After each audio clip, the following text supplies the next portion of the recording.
Hey YouTube, it's Eric. It's late night video here. Just doing some research. It won't be too long. I was just make sure my screen share is on here. Okay, perfect. I was just I bought this book here in a Kindle version and then got a refund because I found a cheaper paperback edition on like Lulu for $16. But so hopefully I get my refund back from Amazon in a few days. But I realized I still had my my Kindle tab open here, and there's some really interesting information in this book. And this book was originally written in 1788 by this guy here, Nicholas Bonneville. It's titled here, "Jesuits Expelled from Masonry and Dagger Shattered by the Masons," published in Paris, 1788.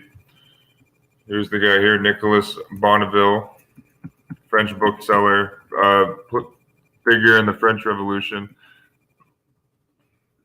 So this guy was actually involved in like early communist thought as well, just from what I found. But here's a photo of him here, Nicholas de Bonneville. This guy was a Freemason as well. So he was writing in around the same time as Jean-Marie Regan. And I've documented here, and actually, if someone could speak French, I'm actually considering going to like a professional translator here in London to get these pages translated. But this came from Regan's book, Jean-Marie Regan, Cours philosophiques et interprétés de initiations anciennes, written in 1841, De Initiations Anciennes et Modernes. And actually, speaking of Regan, it was just a little dark here. But actually, I got one of his books that was recently published or translated into English. But this is going into like how the Roman Catholic Mass is based off of really sun worship and ancient paganism. But this is called "The Mass and Its Mysteries Compared to the Ancient Mysteries." Jean-Marie Regan. This same Masonic author, like Nicholas de Bonneville, claimed that the Jesuits completely control Freemasonry, and actually they make similar accusations. But yeah, if someone could speak French, and if you can translate these pages, that would be greatly appreciated. And you see here, I'm going to read it from the French. You see, I'm not making it up. Regan says that the letter G in the Freemasonic square and compass symbolizes the general of the Jesuit order. You know, Tupper Saucy in his book Rulers of Evil says that the G stands for the Jesu, or the Jesu, Gesu, which is the headquarter church for the Society of Jesus. So to me, like, it could be Jesu or reference to the general of the Jesuits. But Regan here says it's reference to the general. He says here, la lettre G en belou de l'étoile flamboyante représente la générale des Jésuites ou la générale de order, the order. So he's saying here that the letter G flamboyantly in the center represents the general of the Jesuit order. That's what Regan's saying. If someone does know French, and if you could translate these pages, that'd be greatly appreciated. If I can't get that done, just reaching out here, I am going to find a translator to get these pages translated. But this is the book that I just ordered a physical copy of, but still have my Kindle version up here, even though I got a refund on this. And hopefully I do get my money back from that in a couple days. But Nicholas de Bonneville, I'm just going to read a few pages starting at 120. But before I do that, I want to show you this picture that I found that Sir Francis Bacon drew under the pseudonym of Johann Valentin André in 1619. And this was the title page of his book here, Mythologicae Christianae, a book about creating like a Christian utopia. And this book was written right around the same time that the communist Jesuit reductions were beginning and taking foot in Paraguay, which I absolutely do not think is a coincidence. Sir Francis Bacon was essentially like a lay Jesuit. His best friend, Sir Toby Matthew, his alter ego actually, was a Jesuit priest. And I have that book up here, The Life of Sir Toby Matthew, written by Arnold Matthew in 1907. There's some very good quotes in this here. And I think Sir Francis Bacon with the Jesuits wrote Shakespeare. It wasn't just Sir Francis Bacon. It was Sir Francis Bacon with the Jesuits. But just the author, Arnold Matthew, here says, much has already been published to support the theory of the Catholicity of William Shakespeare. The contention rests on the evidence of the Catholicity in the plays of William Shakespeare as they appear in the final and complete form in the folio of 1623. And with regard to Bacon, it may be noted that in his essay on unity and religion, he veils censure on the persecution of Catholics under a general condemnation of religious intolerance. And this whole book goes into Bacon's friendship with Toby Matthew, the Jesuit priest, Sir Toby Matthew. Lots of good information in this book. And there's actually, let me see here. Because I know that just reading this book that I know that there's a Jesuit that wrote a book. This here, Father Sutton, S.J., wrote a book with more details about Sir Francis Bacon's relationship to the Jesuit priest Toby Matthew. I'm going to zoom in on that here. You see, Bacon sent Toby Matthew copies of all of his books. You see, like, Sir Francis Bacon praised the Jesuit order numerously throughout his works. And I have that sourced here from a Jesuit's own book, Sir Charles Constantine Pies, who in 1832, as a Jesuit priest, became the official chaplain to the United States Senate. Here's talking about First Francis Bacon. Bacon and Grotius too. And this is from Charles Constantine Pies' books, quote, St. Ignatius and his First Companions, end quote. That's the title of the book, page 20 here. Okay, but this is what, I'm just giving context, because Sir Francis Bacon was the author, or he drew this photo, and you see here the Jesuit IHS is right on the center. You know, this is supposedly Francis Bacon was a Protestant. Francis Bacon was actually, in reality, Johann Valentin Andre. It was a pseudonym, and I'm going to prove that to you from a Manly P. Hall quote here. And this is interesting too, because Johann Valentin Andre is the credited founder of like the Rosicrucian Society. He, when he was supposedly only like 15 years old, wrote the Chemical Wedding of Christian Rosencreutz, which had like esoteric alchemy, jurisprudence, political intrigue in it. You know, very odd that a 15-year-old would know this, but it makes a lot of sense that, you know, the Jesuits know all about that stuff, and, you know, Francis Bacon did as well. But you see the Jesuit IHS is right in the center, and here you got kind of like the Masonic pillars of Boaz and Joachim right here. And even you see the Masonic square and compass is on the right pillar. I'm going to zoom that in here. You see the Jesuit IHS is on top. That's key. You know, kind of creating the Jesuits with the universe itself. And actually, Nicholas de Bonneville says that the Jesuits always do that in this book. And I'll read that quote. But yeah, I should have a physical copy of this book. I'm guessing in a couple of weeks, but I still have this Kindle version up here, which I'm going to read out of shortly. You see, this photo is like speaks a million words. You see here, the Jesuits ruled the world through politics and religion. You see, you got Politica and Theologia, politics and religion, Theologia, Politica, right on the top two pillars. You see here, and you got the Masonic square and compass is under Historia, right here. There's the square and compass.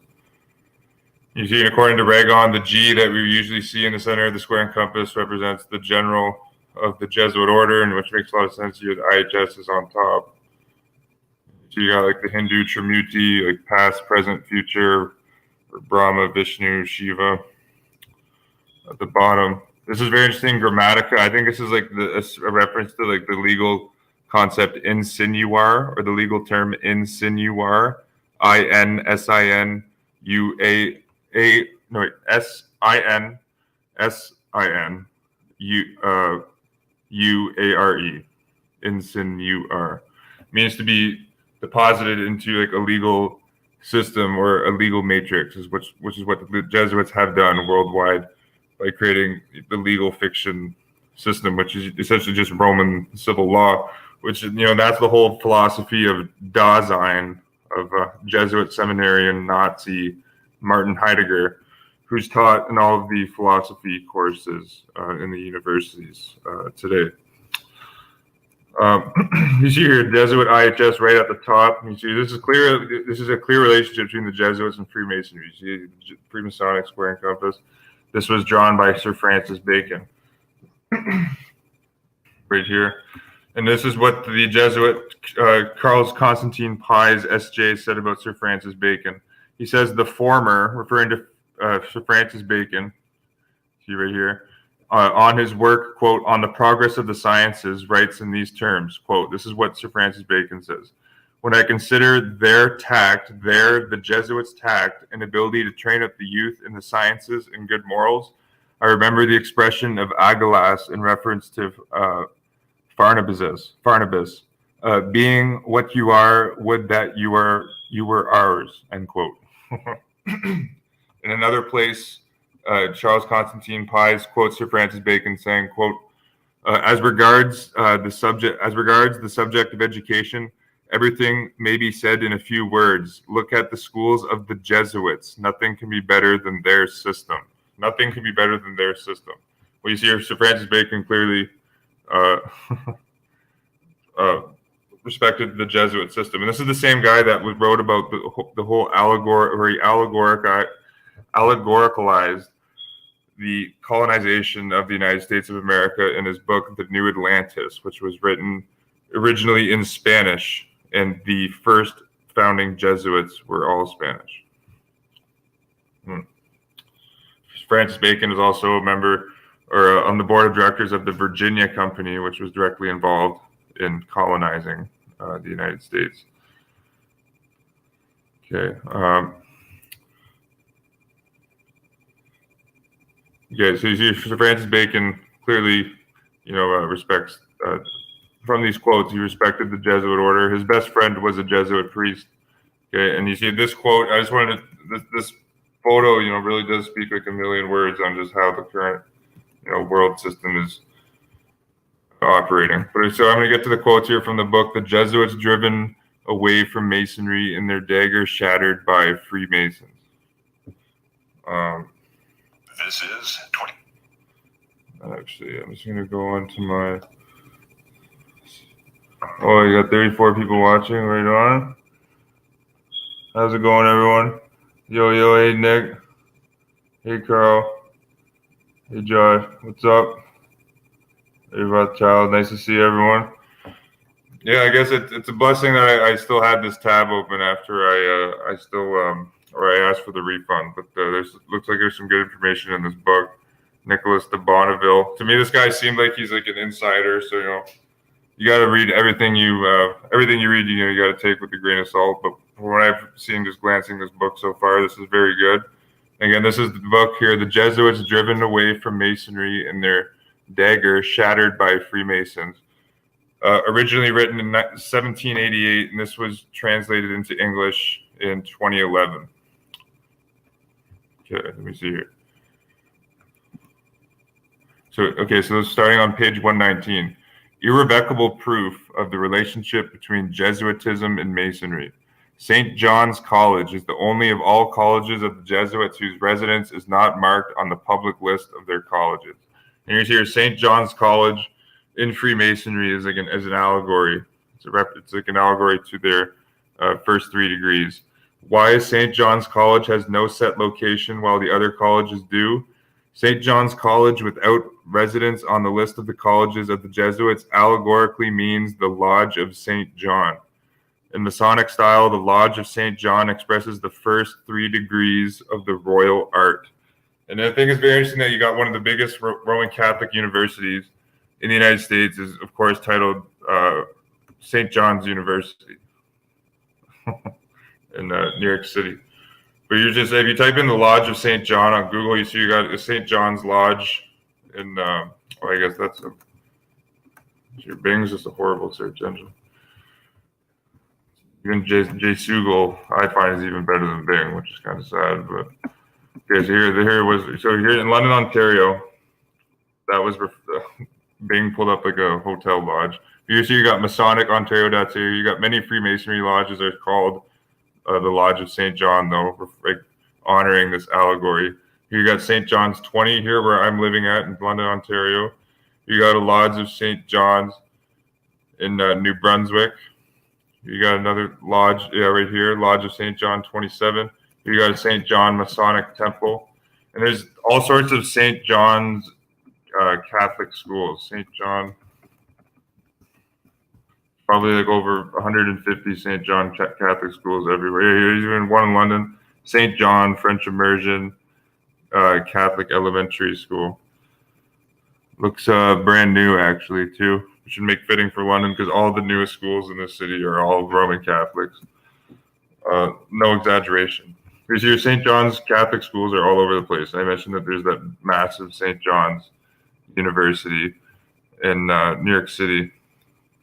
That's where CIA Director William Casey attended, on top of going to Jesuit Fordham University. Going back here to Nicholas de Bonneville. That was here. So St. John's College is located among the other colleges of the Jesuits to express that Masonry is between the hands of the Jesuits. I'm going to repeat that. St. John's College is located among the other colleges of the Jesuits to express that Masonry is between the hands. You see, between the hands is in italics of the Jesuits. The residence of St. John's College cannot be determined because the Lodge of St. John expresses allegorically the assemblies of the perfect Masons who are everywhere in Europe and who already begin to spread to the other regions of the world. The first Rosicrucian Masons only had one carpet. The Jesuits made 2 degrees of the same carpet to adapt Masonry to the professions of the temporal and the scholastic, their novices. The carpet of the Rosicrucian Masons was a perfect square. And actually, to go back to the Rosicrucians, like I mentioned here, I thought I forgot to cover this.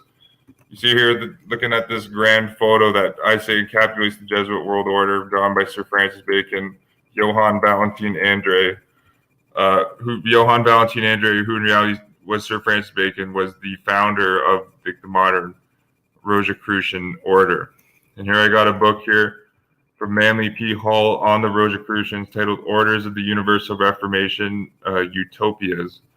And Johann Valentin André, the Jesuits disguised Sir Francis Bacon as a Lutheran theologian.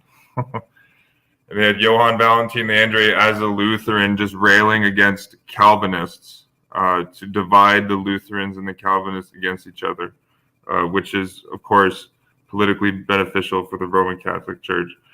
But this Johann Valentin André was like a pseudonym figure. He was Sir Francis Bacon.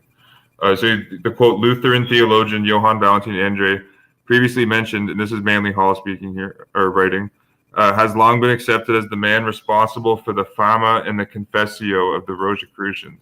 In the same edition of The Anatomy of Melancholy, which is a book by Robert Burton, introduction, page 62, André is mentioned in an extraordinary footnote, thus, quote, Johann Valentin André's Lord Verlium. Lord Verlium, end quote. Lord Verlium was Sir Francis Bacon's aristocratic title in England. And this is why Sir Francis Bacon and Toby Matthew modeled William Shakespeare as an ode to Nicholas Breakspear. Nicholas Breakspear, the only Englishman to ever serve as Pope.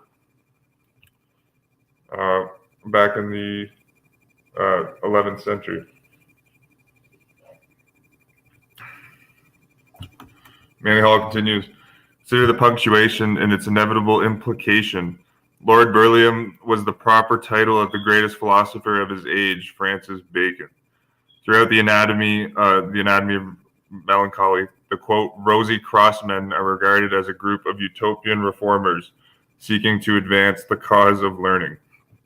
So it makes me think the Jesuits also wrote this book right here, Anatomy of Melancholy. I haven't personally read it, but Here, Johann Valentin Andre and Sir Francis Bacon, one and the same. Bacon's best friend was a Jesuit priest. He wrote the Shakespeare plays. He wrote the New Atlantis, the future Jesuit colonization of America. This is, this what I'm just bringing up here connects the Jesuits, Rosicrucianism, and Freemasonry all in one. It's Rosicrucians and Freemasons underneath the Jesuits. We'll go back here to Bonneville, and I'll go check the chat here in a second. Pardon my cough there.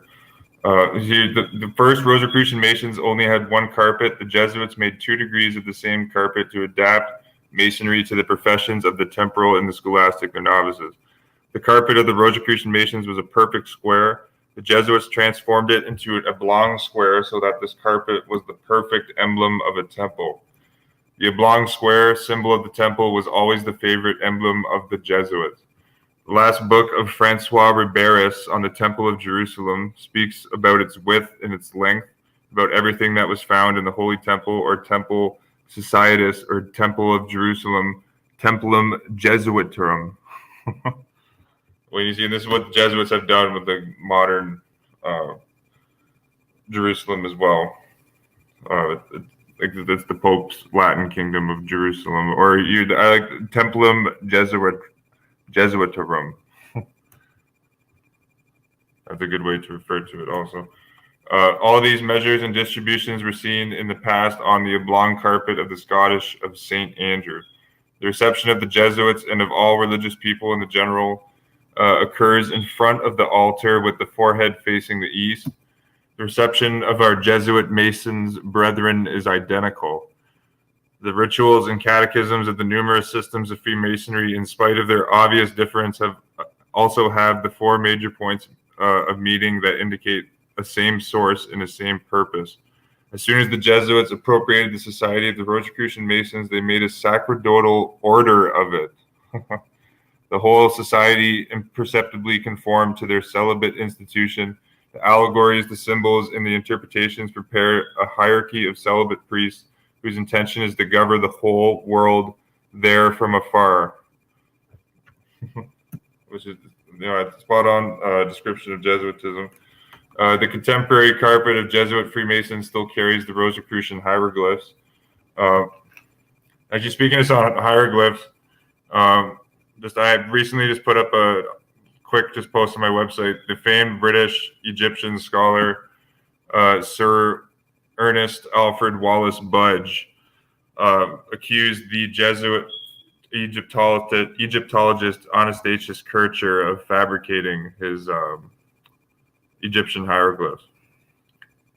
Because Kircher translated these hieroglyphs into a modern European language, which Wallace Budge said is an impossible thing to do.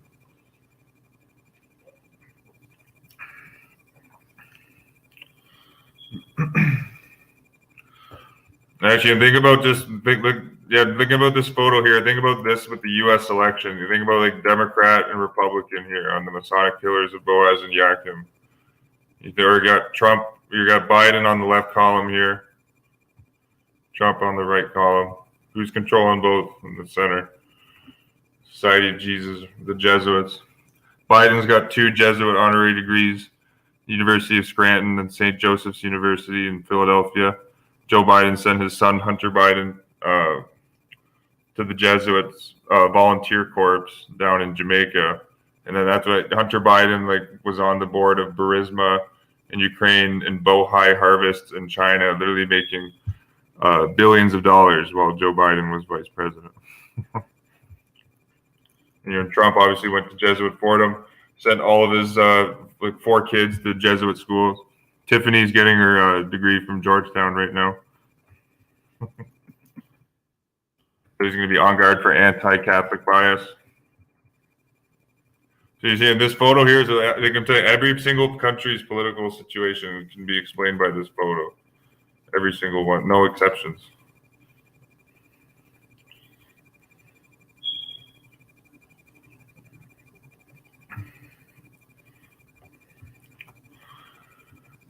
You see here the two columns of Hermes. So again, these Jesuit columns here, the columns under the Jesuit numbers, Theologia Politica. These could also be here the pillars of Hermes.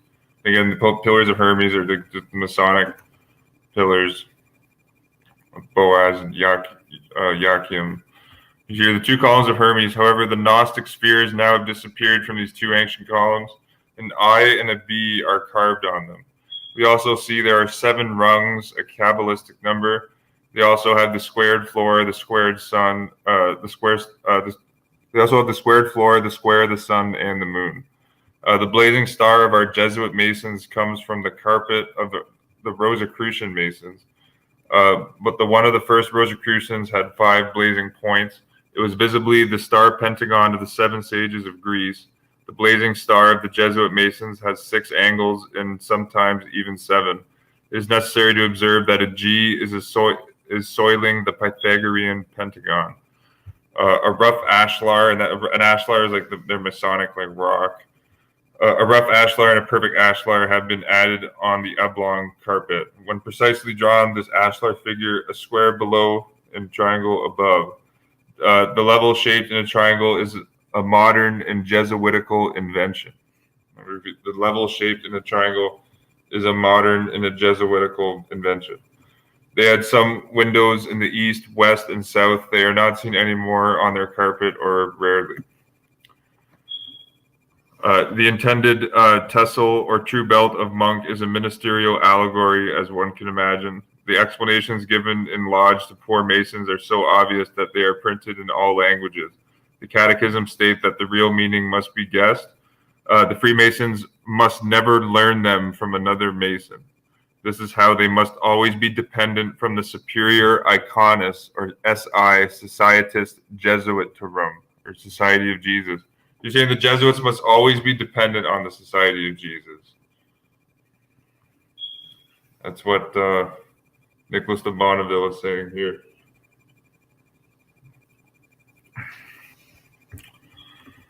We are going to give the real explanation of all the symbols stained by the Jesuits and the allegories of the Bacon's disciples. I'm not sure he was referring to Sir Francis Bacon there. That would make a lot of sense considering just what we've been discussing on this video here tonight.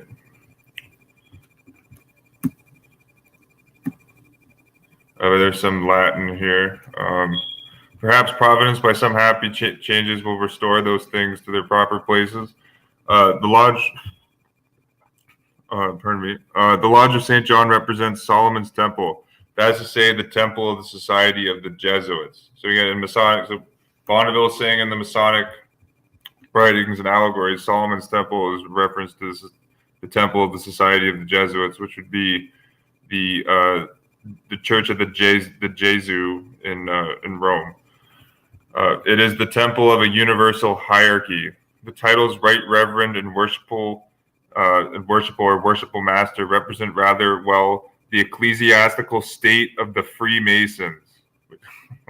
Wow, you look at that.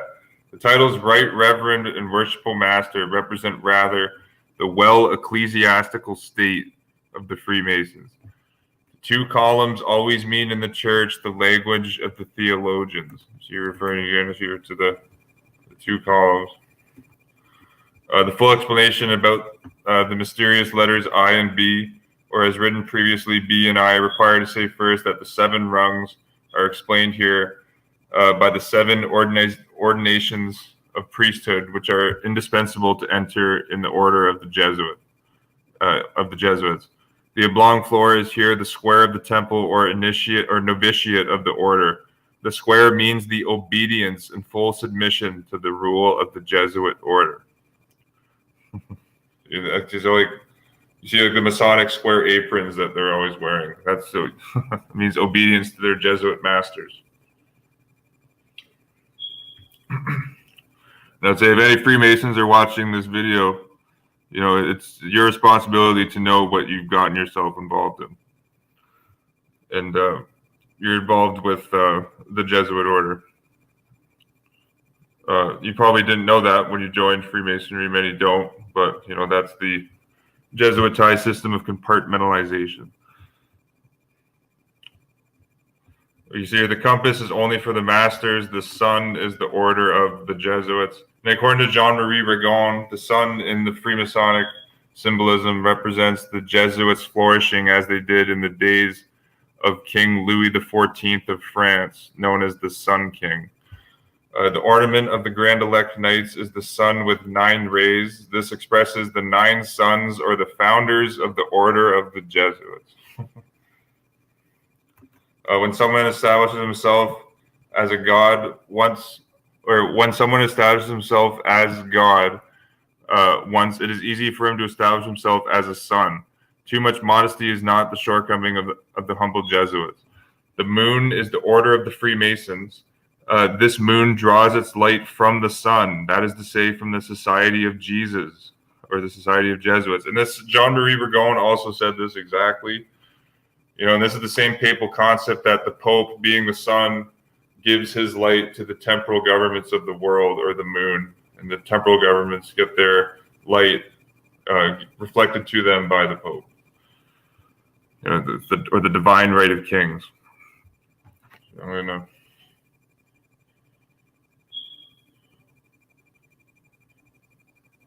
They're going 32 rays. Yep. Actually, in this book here, I made sure I had this pulled up. This was written back in the 1800s as well, but this was the book Scotch Rite Masonry Illustrated, the complete ritual of the ancient and accepted Scottish Rite, profusely illustrated, Volume 2, written by Jonathan Blanchard. And right here, page 381, 382, he's breaking down the 32nd degree of Scottish Rite Masonry, illustrating it, and then so he gives the whole photographic breakdown and the writings of the rituals, and then Jonathan Blanchard gives his philosophical breakdown of the degrees. But this is this was the official ritual of the 32nd degree. You see on its ark of the covenant in gold between the 2 palm trees, vert, and the 2 lighted torches or candlesticks around the gold motto at the base, Los Deo. So it's talking about the candlestick that they're using in their degree for the quote sublime prince of the royal secret, which is the 32nd degree of Scottish Rite Masonry. The Jesuit logo has 32 sunburst rays going around the center. Around this standard are stationed the Knights of Cadash and the Grand Scottish Knights of St. Andrew, 30th and 29th degrees. Standard bearer is Bezaleel. And then you see here Azure.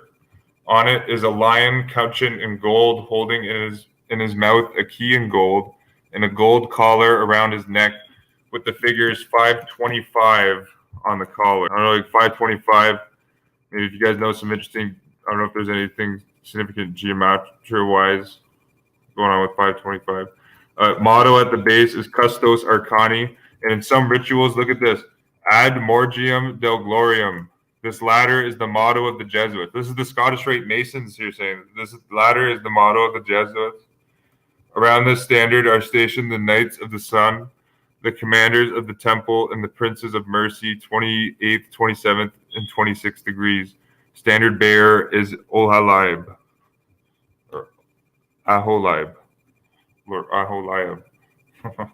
Here's now Jonathan Blanchard giving his philosophical analysis about the 32nd degree of Scottish Rite Masonry.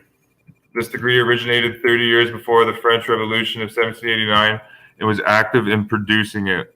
And again, not a coincidence that Robespierre, leader of the French Revolution, educated by Jesuits. The Lodge theory was that the anarchists of today, that if institutions of religion and government were abolished, human passions like fluid would find their level in universal peace and happiness. Communists guillotined their king and hung their bishops to lampposts, proclaimed, quote, liberty and equality. That's what the Jesuits are steering, like the Black Lives Matter and Antifa mobs right now. Again, it's not a conspiracy. Literally every single Jesuit university in America openly endorses Black Lives Matter. All 28.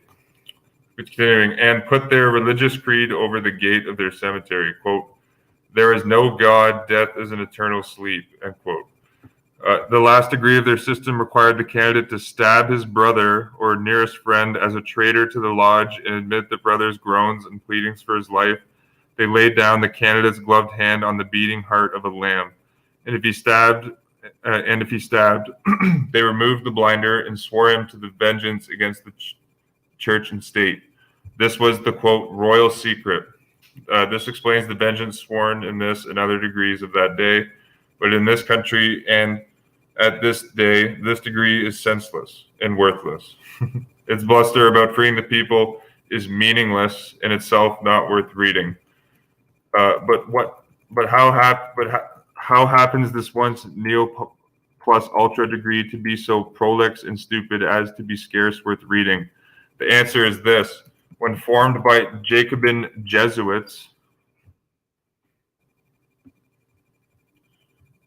in 1754 in the Jesuits College of Claremont, Paris, it was the quote, the military organization. You see, in the 32nd degree of free, this is like now that Rome rules is now private. That's why I put a post up there where I quoted a Scottish Rite source saying that the 32nd degree is the military degree, but they openly admit this on like all Freemason websites that the 32nd degree is their military degree. This is the same degree that shares the motto with the Jesuits, Ad Morgium Deo Gloriam. The Jesuit logo has 32 sun ray bursts in it. The Jesuits are a military order. Their leader is called a general. It's very clear that they're a military order. You see here the Jesuits.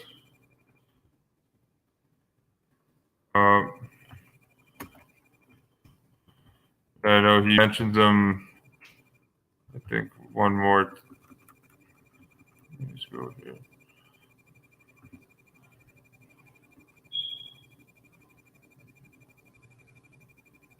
Give me a second. My computer's just a little slow. I'll check the chat.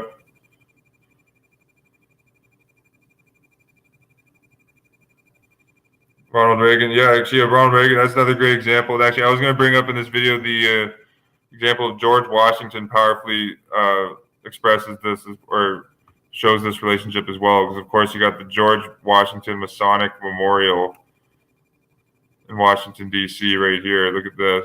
People haven't seen that. Looks even kind of like an old ziggurat from Babylon. And then you see this is probably 7 levels here. 1, 2, 3, 4, 5, or it looks like 9 or. Well, actually, that's what Bonneville said, that the 9-rayed sun is a reference to the founders of the Jesuit order. So that's 9 sun rays here. But George Washington, this is the George Washington Masonic Temple. You see the G, square and compass. G stands for the General of the Jesuit order. George Washington's rules of civility he plagiarized from French Jesuits. They don't tell you that in the history books. But Scottish Rite Mason George Washington plagiarized his rules of civility and decent behavior from French Jesuits in the 16th century. He obviously wasn't a child phenom who wrote that when he was 16. He was a Jesuit fraud.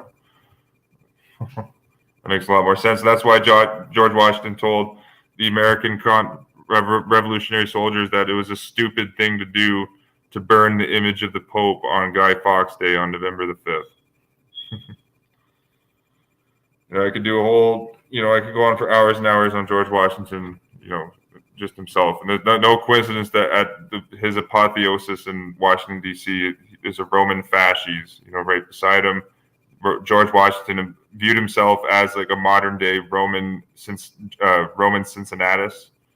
And that's why there's actually a statue of Washington depicted as the Roman general Cincinnatus.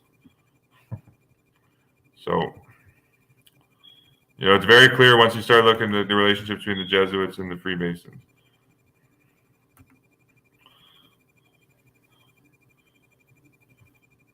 Okay, but I'm going to go back to Bonneville here, though.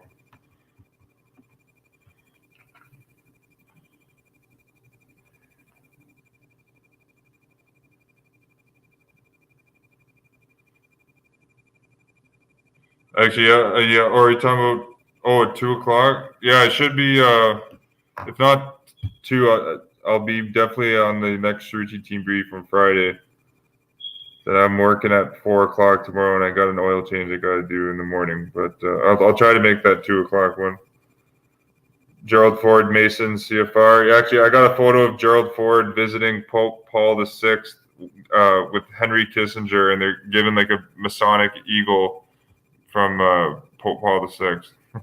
Henry Kissinger, of course, a professor at Jesuit Georgetown University, or was a professor there.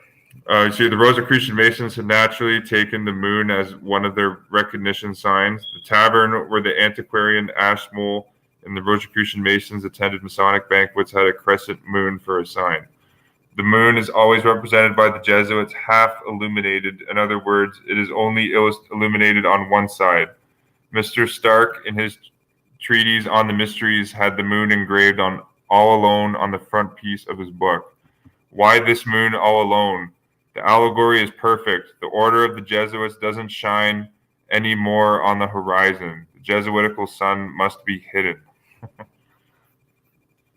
And they have, hidden their political power from the masses of the world. Most people don't even know what a Jesuit is if you bring it up. It's pretty sad. It is for this temporary eclipse of the Jesuitical sun that the famous Noshite degree and the highest degree among the high degrees of their Scottish Masonry is only held in the full moon. The lodge is then only illuminated by a window through which the moon rays beam. Imagine in the silence of the night the pale rays of the moon that illuminate men armed with daggers. Then avoid, if you can, thinking about a conjuration of brigands. Here, and then he continues, just like Regan, Nicholas de Bonneville says, and he's writing this in 1788. This is when this was originally written. The G in the blazing star means the general of the Jesuits. Would you look at that? So I'm going to go back to the Washington Monument. You see here the G? You see here the G square and compass? The G, that stands for the general of the Jesuit order, Freemasons. They're not going to tell you that in your lodge. So this might be the first time you're hearing that if you're a Mason watching this video. But that's what the G stands for in Freemasonry. See it right here, the G in the blazing star, and this is from page 124 of the book, The Jesuits Driven Away from Freemasonry and Their Dagger Shattered by Freemasons, written in 1788. The G in the blazing star means the general of the Jesuits. The rays of the star represent the assistants chosen by the general among his hours. So the rays of the star represent the Jesuit provincials, the Jesuit Council of 10 provincials, just like how there's 10 Sephiroth in the Kabbalistic tree of life. So there's just like how there's 10 Sephiroth, you got to have 10 Jesuit provincials reporting to the general, the blazing star in the center. Just like that. You see, the symbolic G is explained allegorically in the famous book of Samuel Picard, an ancient catechism that the new Jesuits believed forgotten. The Jesuit Picard states in his catechism that the G symbolizes, quote, the grand architect and contriver of the universe, or that he was taken up to the top of the pinnacle of the holy temple, end quote. These primitive names of the, quote, grand architect and contriver of the universe are only translated nowadays as grand architect of the universe. And that's what they tell the Masons that come into the lodge that don't know anything. That's what they tell them that the G stands for, or the great architect. However, in the Jesuitical writings, the universe means the Jesuit order. Oh, would you look at that? And actually, so I'm going to repeat that. However, in the Jesuitical writings, the universe means the Jesuitical order. And actually, I have a photo that I just put up on my website that shows this. This was on the post the quick post I did on the fraud Jesuit Anastasius Kircher translating his Egyptian hieroglyphics. Here it is right here. Zoomed in a little too much. This came from this quotation was from the book Easy Lessons in Egyptian Hieroglyphics with the Sign List by E.A. Wallace Budge. He claims that Kircher in his book Oedipus Egyptacus, you see Egypt right here in the title of Kircher's book, but Budge said Kircher basically fraudulently translated all these hieroglyphics. But here's a Kabbalistic drawing from the same book Kircher wrote. And you hear Nicholas de Bonneville saying the Jesuits equate themselves with the universe itself. What is Kircher doing here? He's equating the Jesuits with the universe. Look at this. Literally, right in the center of the universe. IHS.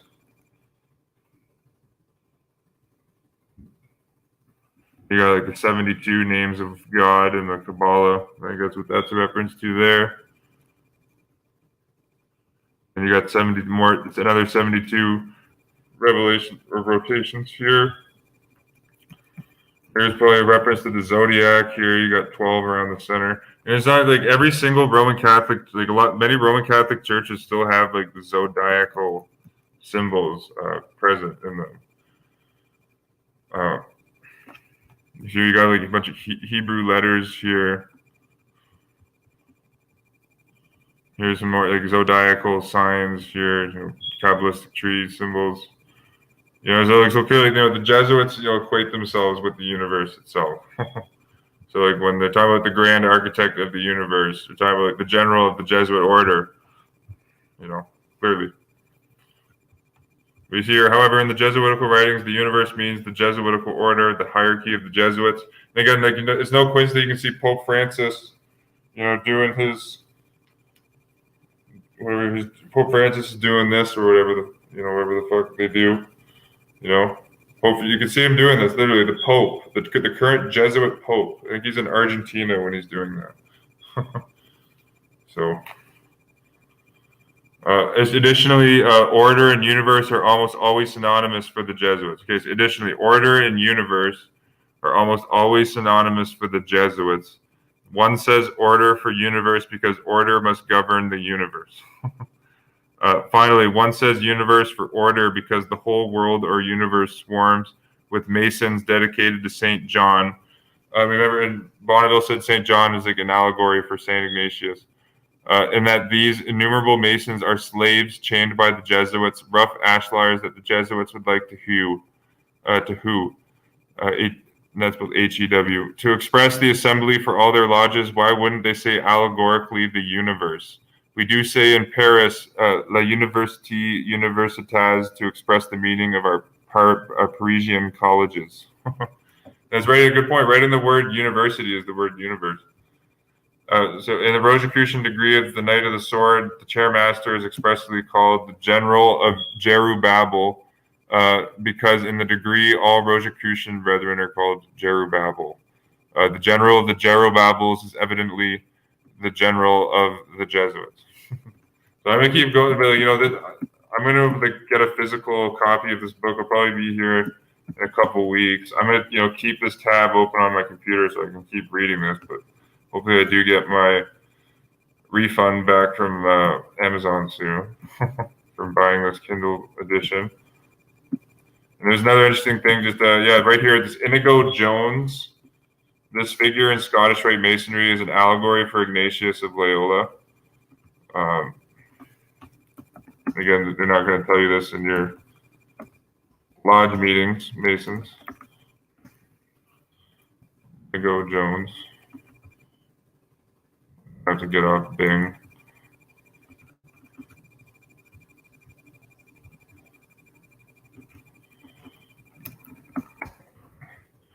The waste of a website. Roman Catholic Bill Gates and his Jesuitist alpha wife, Melinda. So Inigo Jones, English architect, but this guy again was just like a fictional character, like Shakespeare. Inigo Jones never existed. All this, all of this architectural work, honoring the Jesuit order. Again, they called him like the English Vitruvius, who was a famous Roman architect. So of course, if he's the English Vitruvius, the Jesuits are well studied in the works of Vitruvius. I think Bonneville says this here. And the Jean-Marie Regon also said this about Inigo Lopez. Or Inigo Jones. In 1607, the Society of Jesus was very active in England. And this is right around the time that Shakespeare was being written. Actually, just before I go, I'll put these links in the description box. I'm finishing up. I should wrap up soon. But actually, shout out to Johnny Cerrucci. He was able to get the PDF of this using his American VPN. Just for me up here in Canada, I couldn't get access to this book off Google Books. Where was that shit? Shakespeare. Oh, it's right in front of me. You can see it, I forget the title page isn't shown. Yeah, right here. Did the Jesuits write Shakespeare? This was really interesting. This is written by Harold Johnson in 1916. Everyone should read this here. Harold Johnson, he proves without a shadow of a doubt that the Jesuits did write Shakespeare. He dismisses the idea that it was Sir Francis Bacon, but as I showed in this video, like the reality is that it was the Jesuits working with Sir Francis Bacon, who had his own literary society, and again, his best friend was a Jesuit priest, Toby Matthew. It was the Jesuits working with Sir Francis Bacon wrote the Shakespeare plays. You see, and this is right in around the early 1600s when the Jesuits were very active in England. Yeah, and Bonneville says that here. One of these good fathers was quartered there because of his excessive activity. To write in their annals in this time of a great distress in the Masonic constitutions, they first placed their grand architect Inigo allegorically instead of the society, and to throw another veil on their Jesuitical number, they chose architect Inigo Jones to represent their terrifying Inigo de Guesapoca, who is hardly known but under the name of Ignatius of Loyola, the name dedicated to secret worships. Right there you go. But yeah, everyone should check out here. Did the Jesuits write Shakespeare as well by Harold Johnson? Because again, Shakespeare, ties in to the Masonic and Rosicrucians connections to the Jesuit order. And there was never a guy called quote Shakespeare, complete fraud. That in the education system today, they just shamelessly go along with the fraud. Let me check the chat here. As with Shakespeare, like I really regret doing this. Just when I was biking home from work in St. Catharines last year, it was just a long day, and I would have had to bike another 5 minutes to an ATM. But I was going past this guy on a garage sale, just on Ontario Street in St. Catharines, and he just on my bike, and he had like all of the original Shakespeare folios for sale. But I was just now I regret not buying them because I was just too lazy to bike like 10 minutes to an ATM and then 10 minutes back. But I'm sure you could find them somewhere. But this guy was selling like all the original Shakespeare works. I would like to get my hands on them just so I could study more of the Jesuit connections to Shakespeare. Maybe write a book on it sometime in the future.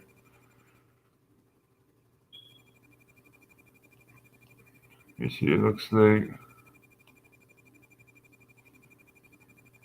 Kircher, Kircher. He's the Jesuit that also founded germ theory, Anastasius Kircher, and he created like the modern projector reel.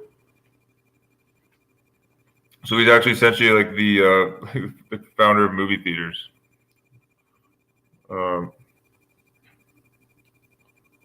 Never hear about the Kennedy and King family tell the world the truth about the Jesuits. Absolutely, Jesuits control all 45 presidents. Well, even like going back in like the 1800s, President Garfield said that in one of his famous speeches that he won't rule by the divine right of kings. Sherman's going. I have this documented on my website. Even going before Abraham Lincoln, the Jesuits were killing American presidents. This is quoted by Sherman Skolnick in an article he did, a balanced view of the popes. Yeah, I apologize. President William Henry Harrison, not Garfield, 1841. President William Henry Harrison directly angered the Jesuits in his inauguration speech, 1841. President William Henry Harrison directly angered the Jesuits. He dared confront the Jesuits and then the Pope by proclaiming, quote, "We admit of no government by divine right." Repeat that. "We admit of no government by divine right, believing that so far as power is concerned, the beneficent Creator has made no distinction among men, that all are on equality, and that the only legitimate right to govern is upon the express grant of power from the governed, end quote. Then Skolnick writes, 35 days later, for the benefit, if not actually arranged by the Jesuits and the British monarchy, President Harrison was poisoned to death. Skolnick continues, all told, 7 U.S. presidents were assassinated from 1841 to 1963, as orchestrated, if not actually arranged, by the Jesuits and the British monarchy. 4 by gunfire, 3 by poisoning.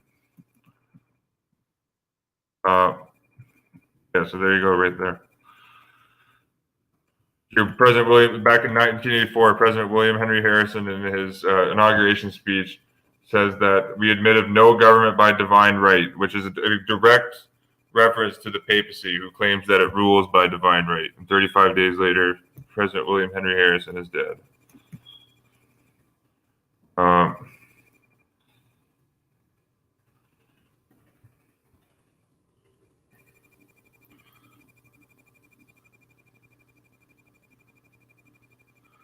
Let me see here.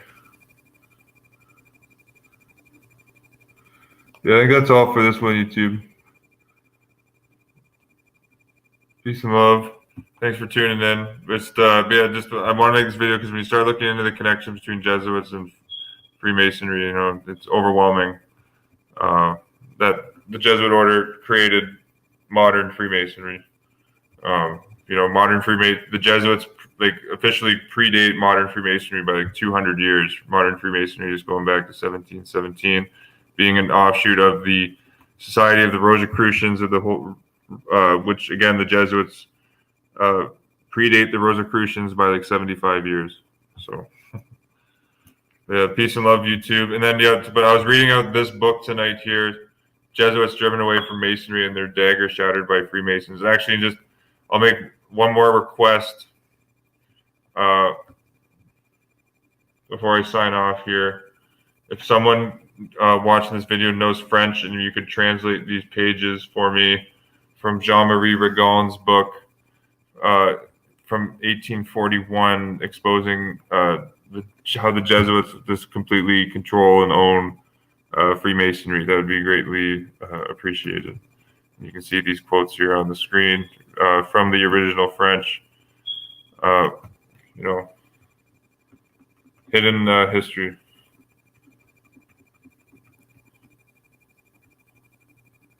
You see here, the lunar of the Freemason. You see here, he's saying that the moon of Freemasonry is eclipsed by the sun of the Jesuits, right here. The lune de l'ordre la Franc-Masons, la terre luminaire de soleil, le sun, set de la dire de la Society de Jesuits, or Society of Jesus.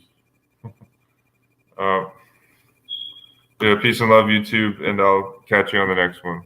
Peace and love. I should hopefully have, I don't know, the libraries could be closed with this Jesuit pandemic, for who knows how long, but hopefully I can get this, when I get this book in paperback, I'll get it scanned in up onto archive.org so you guys can all read it as well. Peace and love, YouTube. All roads lead to Rome, and Namnas.